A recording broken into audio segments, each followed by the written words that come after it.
My mistake is that I didn't use these tools to track churn. If I were to do it again, I would use these tools.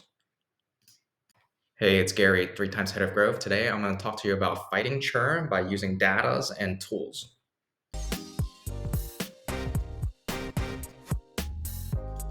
If I were to do it again, these are the tools that I would use to combat churn. Tools like Churnkey, Baremetrics, customer success platform, tools like ChurnZero and customerscore.io. But before this, I really didn't know about our at-risk customers, our PLG at-risk customers till they were at risk, because I had a lot of other things to do. In my other videos, I talk about upsells, creating paywalls, getting feedback, improving onboarding. And so without a proper alert system, I would get so boggled down and I wouldn't have known about the customers that were about to churn. I keep missing it. And we had 1,000 customers.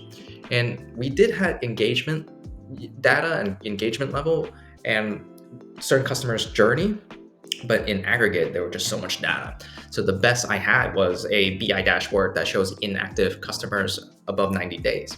But I was still missing a few signals like low core activity engagement. So meaning the customers, they come back, doesn't mean that they actually use the core features. So even though they were active, they weren't actually gaining value.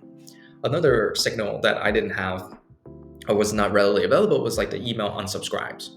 And customers, they will unsubscribe to your emails. That was kind of like a stepping stone into, hey, they're about to churn or they're sick of hearing from us. And the other one, another signal will be low response rate. We send out a lot of emails, whether it's tech touches or manual outreach emails. And oftentimes customers, they may not respond for whatever reason, and we'll follow up. And after a certain follow up, they just kind of ghost us. So that kind of low response rate was another signal that they were going to churn.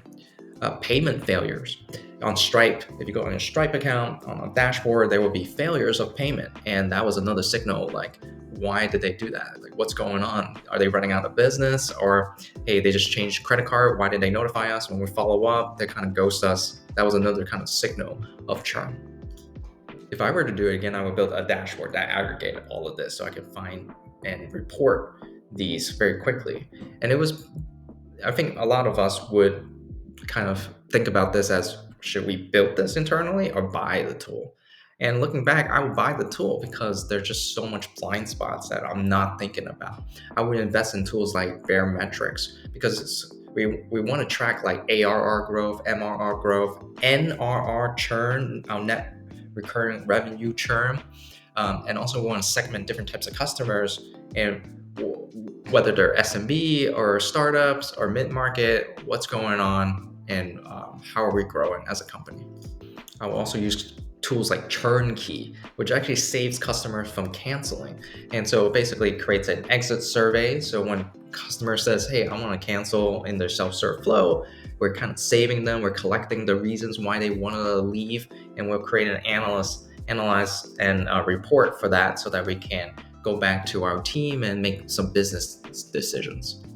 I will also use tools like ChurnZero or customerscore.io. Basically, it provides a scoring metric for this engagement, the usage rates, and email, support tickets. All of those are all aggregated in a score, and it will tell us, hey, there's a low score, that's something to prioritize, or there's a high score, there's another opportunity for upsell. It also helps us with creating playbooks. When those triggers are activated, send this specific outreach template. And so these notifications will help us get ahead of this, stay on top of our at-risk customers and churn.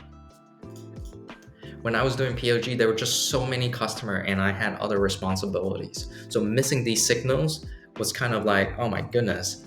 But I would encourage you to use data to help you to leverage this growth and fight churn.